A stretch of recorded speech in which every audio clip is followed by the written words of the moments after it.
Halo student thinker semuanya, coba deh kalian bayangin kalau ada sebuah kasus pengakhiran nyawa seseorang yang aneh. Kuncinya ada di depan mata, tersimpan rapi di saku celana korban dalam bentuk sebuah kode misterius. Tapi selama lebih dari 20 tahun gak ada satupun ahli, bahkan FBI sekalipun, yang bisa mecahinnya. Dan inilah misteri Ricky McCormick. Seperti yang kalian ketahui, gue bukan agen FBI, bukan juga ahli kriptografi yang bisa mecahin sandi di zaman perang dunia. Gue cuma YouTuber biasa yang mencoba upload video dari tahun 2014. Sekitar 11 tahun yang lalu lah. Tapi kalau ada kasus pelik ini, kadang gue mulai bertanya, ini beneran kodenya super genius atau ada yang sengaja dibikin rumit? Dan cerita ini dimulai di tanggal 30 Juni 1999. Waktu itu ya, cuaca harusnya lagi panas di Missouri, Amerika Serikat. Lagi terik-teriknya nih. Tiba-tiba ada seorang wanita yang lagi lewat di jalan terpencil dekat rute 367, West Aston, San Carlos County. Dia melihat ada yang aneh di tengah ladang jagung. Sesuatu yang nggak seharusnya ada di sana harusnya. Dan ternyata itu sesosok mayat. Pihak berwenang langsung datang ke lokasi. Mereka tahu persis daerah itu. Ini adalah spot langganan buat membuang mayat. Area terpencil di antara sungai Mississippi di Missouri. Jadi awalnya penemuan ini mungkin cuma dianggap kasus biasa di daerah yang memang punya sejarah kelam. Tapi seperti yang udah gue bilang di awal, kasus ini jauh dari kata biasa. Mayat itu meskipun udah dalam kondisi agak membusuk, akhirnya bisa diidentifikasi lewat sidik jari. Namanya Ricky McCormick, usianya 41 tahun dari St. Louis. Nah, disinilah keanehannya dimulai. Ricky McCormick ini nggak punya mobil, nggak ada transportasi umum yang bisa bawa dia ke lokasi sepi itu. Dan yang lebih janggal lagi, nggak ada satupun anggota keluarga yang melaporkan dia hilang. Jadi, bayangin, dia meninggal di tempat antah berantah, bre. Tanpa kendaraan, tanpa ada yang nyariin. Ya, misteri awalnya bukan cuma siapa pelakunya, tapi juga gimana dia bisa sampai di ladang jagung itu. Polisi masih bingung, apakah ini kah, kecelakaan kah, atau bahkan gitu. Nggak ada tanda-tanda yang jelas di tubuhnya yang menunjukkan penyebab kematian spesifik saat itu. Tapi seperti yang selalu terjadi di setiap misteri, ada satu petunjuk kecil yang ternyata akan jadi raksasa, dan petunjuk itu ditemukan di saku celana Ricky. 2 lembar kertas kumal yang isinya itu tadi kode misterius yang bikin FBI pusing 7 keliling.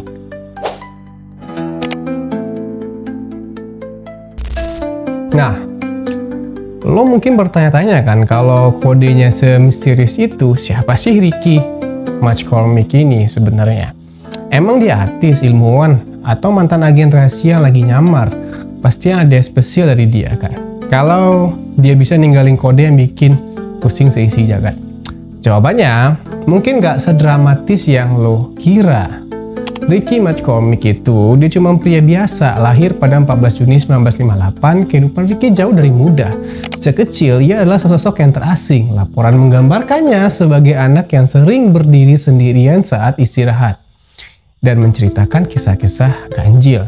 Ibunya sendiri, Frankie Sparks, sampai pada keyakinan bahwa putranya terbelakang gitu. Bibinya yang paling dia sayangi, Gloria Ricky McCormick, bahkan mengenang sebuah kata-kata dari seorang psikiater yang pernah berkata bahwa pikiran Ricky memiliki dinding bata yang tolak untuk dihancurkan. Ini adalah potret seorang pemuda yang terputus dari lingkungannya, yang mungkin mundur ke dalam dunia internalnya sendiri untuk bertahan hidup gitu. Dia putus sekolah menengah atas, secara fisiknya juga menderita dengan masalah jantung dan paru-paru kronis yang membuat hidupnya dari tunjangan disabilitas pemerintah. Dia itu tidak pernah menikah meskipun menjadi ayah dari setidaknya 4 orang anak. Hidupnya nomaden gitu, seringkali menumpang tinggal bersama ibunya di berbagai alamat di St. Louis. Dia adalah seorang pria yang hidup di pinggiran masyarakat, sebagian besar tidak terlihat dan tidak terdengar gitu. Tapi bre, ada satu fakta lagi yang bikin kasus ini nih makin absurd menurut gue, dan bikin kita mikir, ini beneran sandi atau kita jadi lagi di prank gitu sama si Ricky ini. Keluarganya, orang-orang yang melihat perjuangannya setiap hari, bersaksi dengan konsisten.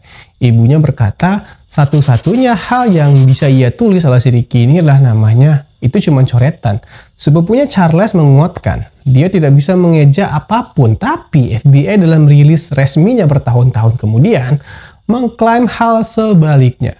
Yang menurut anggota keluarga si Match Comic ini si Match Comic ini si Ricky ini menggunakan catatan terenkripsi semacam itu sejak dia masih kecil. Dan tunggu dulu Silent Thinker.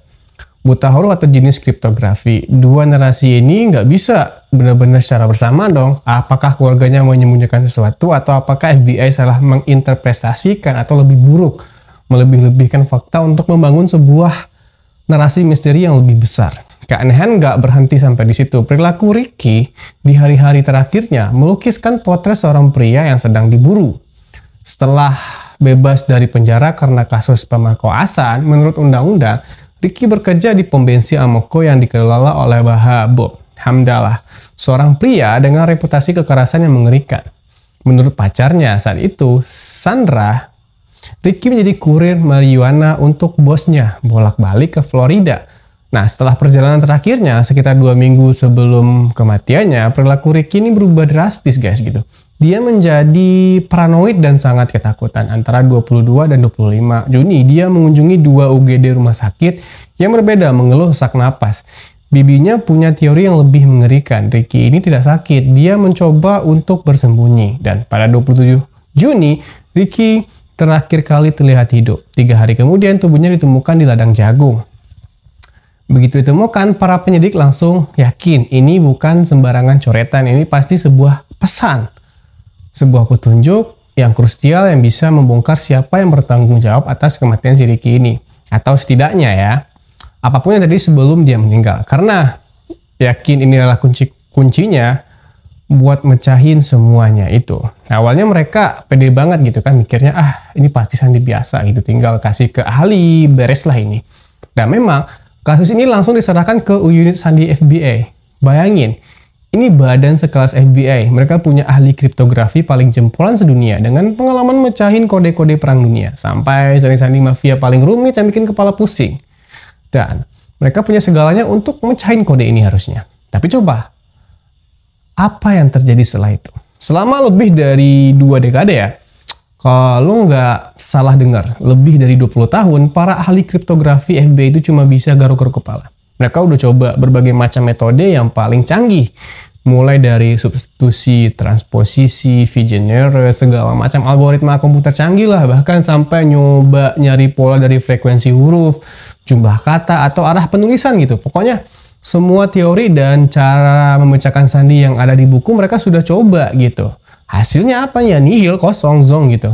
Kode itu tetap diam 1000 bahasa. Dan FBI sendiri sempat nih frustasi berat, saking nggak ketemunya jalan keluarnya di tahun 2011, mereka ngelakuin sesuatu yang jarang banget mereka lakuin untuk kasus pembunuhan seperti ini. Mereka merilislah kode ini ke publik. Mereka nggak ngajak siapa aja gitu yang merasa jenius atau punya waktu yang luang dan obsesi memecahin teka-teki buat bantuin mereka.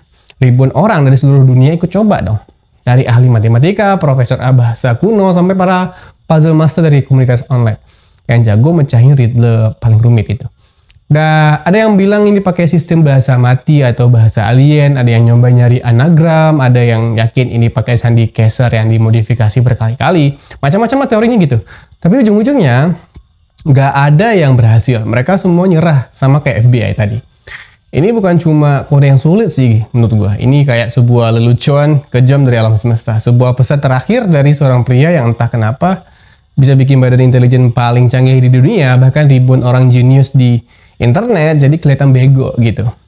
Pertanyaannya kenapa gitu? Apa yang bikin kode ini sespesial itu sampai nggak ada yang bisa pecahin? Apa Ricky Match Comic ini sebenarnya seorang jenius kriptografi yang menyamar, atau ada sesuatu yang lain di balik semua kerumitan yang tak terpecahkan ini? Dan kalau kalian pengen mecahin ya silakan. Ini kode jadi gue campilin di layar kalian. Oke Bray, kita udah tahu siapa Ricky McComie. Kita udah lihat kodenya dan kita juga udah tahu seberapa frustasinya FBI dan ribuan netizen jenius di seluruh dunia. Sekarang, mari kita berhenti sejenak, tarik nafas, dan coba kita bedah semua keanehan ini dengan kepala dingin kita. Kita nggak akan mencari konspirasi ya muluk-muluk, tapi kita akan coba cari penjelasan yang paling masuk akal dari semua keanehan ini. Karena kita punya beberapa fakta yang saling bertabrakan kan. Fakta pertama itu, kalau menurut gue ada sebuah kode super rumit di saku Ricky. Fakta kedua, Ricky itu pria biasa, bahkan buta huruf. Keluarganya bersumpah dia nggak mungkin lah kan bisa nulis itu. Fakta ketiga, FBI dengan segala sumber dayanya gagal memecahkannya, apalagi gue gitu kan. Bahkan setelah dirilis ke publik nggak ada yang berhasil. Jadi ini kayak kita dikasih dua opsi yang kontradiktif gitu. Opsi pertama, Ricky ini adalah seorang jenius kriptografi yang menyamar dan entah bagaimana dia menciptakan sandi yang melampaui kemampuan para ahli.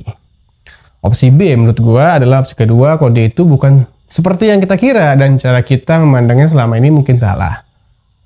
Nah, mari kita bongkar dulu nih opsi A gue dulu, opsi pertama gue dulu. Kalau Ricky ini memang jenius kriptografi, kenapa keluarganya nggak tahu? Kenapa dia hidup sederhana di tunjangan disabilitasnya? Logikanya kita langsung mikir gitu, ini nggak masuk akal. Seorang jenius seperti itu pasti punya jejak, punya koneksi, atau setidaknya akan ada satu orang pun yang sadar talentanya tapi nggak ada gitu. Nah ini berarti kita harus serius mempertimbangkan opsi B gue atau opsi kedua gue, yaitu kode itu bukan seperti yang kita kira gitu. Maksudnya mungkin kode itu bukan sandi dalam pengertian kriptografi klasik. Mungkin ini bukan pesan rahasia yang sengaja dibuat untuk tidak dipecahkan orang lain. Ya mungkin ini adalah sistem penulisan pribadi menurut gue. Gimana ya mikirnya? Kita punya Ricky yang terasing nih, yang katanya tantenya punya dinding bata di pikirannya yang buta huruf, tapi somehow bisa menulis. Gimana kalau dia punya cara sendiri untuk merekam pikirannya, kejadian, atau bahkan utang piutang dari aktivitas gelapnya. Sebuah sistem yang diciptakan sendiri gitu, khusus untuk dirinya sendiri aja gitu. Kalau itu benar nih, dugaan gue benar, maka ini akan menjelaskan banyak hal menurut gue. Kenapa kalau gue bilang dia buta huruf? Karena dia emang nggak bisa nulis atau membaca secara konvensional gitu. Sistemnya itu hanya dia ngerti gitu.